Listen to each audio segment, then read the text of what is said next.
Today I set out with a goal. The goal was to get to Human Torch to Lord, and as fast as possible. Will I be able to conquer this trial by fire or flame out? Well, let's find out, because I first started off with Doom Match, because I heard that it was the fastest way to get to Lord. You'll soon see that I will not stick to Doom Match for the rest of this video. Instead, I'll go on an incredible journey of self-discovery and self-actualization, one that I was not prepared for. I was also not prepared because I did not go into the practice range to try out this hero. Because why would I need to figure out how the character works and where the best optimal? I already watched the hero trailer. Yeah, this reasoning would come back to bite me in the butt in more ways than one. Because the first character I encounter was Spider-Man. And we're gonna see a lot more of him because this mode is riddled with Spider-Man. And a few others that directly counter the Human Torch. And if I was going to complete this challenge, I would need to come up with a strategy to deal with these counters. Because I not only ended that game with 1 point, but I also ended the next game with 1 singular point. Yeah, not great. Maybe I should go into the practice range and figure out how this character works so I could actually compete in this game mode. No, of course not. Why would I do that? That would be admitting that I wasted time. That's why I came to the conclusion that Human Torch was terrible in Doom Match. Considering that he's a poker and also a squishy that likes to control an area,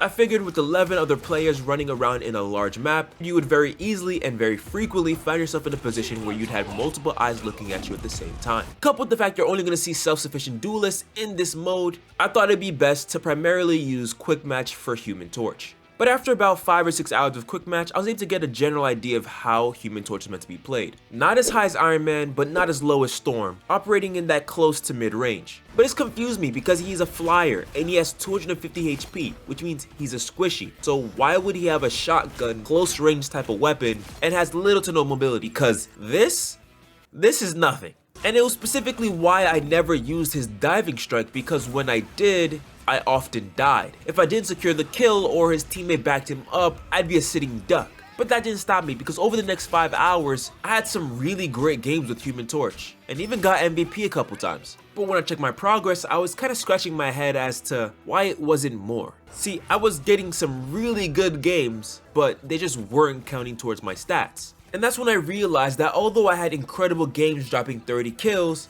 in reality, I only had 7 final hits that game. And that's when someone in my chat actually told me to try Conquest. And that's when I discovered the perfect mode for me to play Human Torch. And in this game, I came across a Cyan Venom, which was pretty cool. The games are fast, and I also have teammates by my side, taking all the attention with me being able to hover around in the skies. And after playing my first Conquest game with Human Torch, 8 final hits in 4 minutes, I found the perfect way to get to Lord on Human Torch. Or so I thought. But I'll get to that in a minute, because after playing Conquest for a little over an hour, I was feeling very confident. In fact, I got much more comfortable flying in the air and fighting other flyers, including Iron Man. Even though his Unibeam gives him the advantage, if I'm able to close the gap and hit my shots, I can actually shred him. And if he was out of range, I found that my primary fire could sprinkle him for a good amount of damage. This was also around the time I figured out that my diving strike was actually my strongest ability, as it was the most reliable way to secure kills, throwing down 2-3 flame fields and diving right on top of it for a whole lot of damage that can kill half HP squishies. Now at this time, I was about 6.5 hours in on Human Torch, and I was about 200 points off from Captain. I figured about 2 hours of Conquest and I could get through to Captain. That's until I got a comment in my live stream telling me to go into Doom Match. All this time, I dismissed Doom Match after playing 2 rounds, getting 2 points, and brushing it off as a terrible mode for Human Torch, when in reality it could very well have just been I didn't know how to play the character.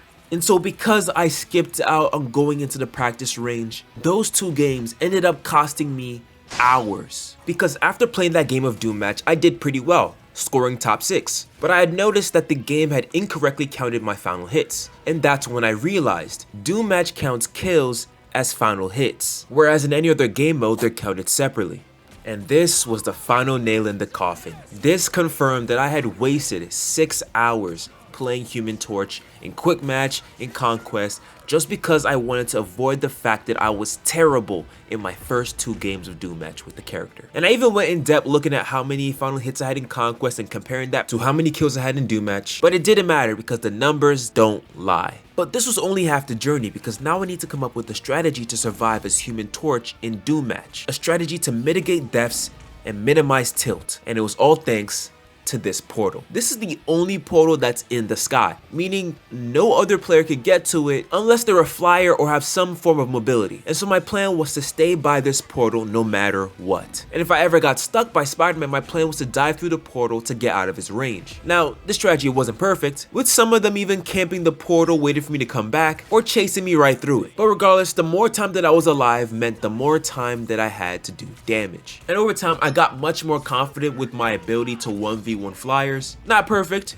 but I'd win my fair share. And when it came to my counters, I was able to handle myself much more than I was able to when I first started. With me being top 6 and even MVP in some of these lobbies that I had no business of even competing in. By the way, never ask a woman her age, and never ask a Human Torch player his accuracy, because mine was abysmal. And this was my main strategy that got me through Captain, through Centurion, and yup, all the way to Lord. With me one game away from Lord, I went into a quick match to see if I could put everything that I have learned from my 19 hours of Human Torch and get MVP. And yeah, single-handedly, I was dominating, carrying my team, securing the first point, and then proceeding to lose the next 2 points back to back. Yeah, but it didn't matter because it couldn't take away what was special to me. Securing Lord on Human Torch and getting that ugly Lord icon. Wait, what? And finally having a DPS that I'm comfortable with was much needed as a flex player like me. Now, is Human Torch perfect? Definitely not. In fact, I think his projectiles need a size increase or a speed increase because they're just that bad. His speed boost needs to be a proper speed boost. Like, come on, this is nothing. But I think most importantly and probably most controversially, I think Human Torch deserves a HP buff, 275 at minimum, because he's so squishy, and without that Invisible Woman team up, performing the diving strike becomes incredibly risky, especially if your target didn't die or has a team to support him. But with that comes the end of the video. I hope you guys enjoyed my Human Torch to Lord journey. Make sure to subscribe, make sure to like the video, and comment down who you want me to Lord next. I'll see y'all in another one, and as always, flame on.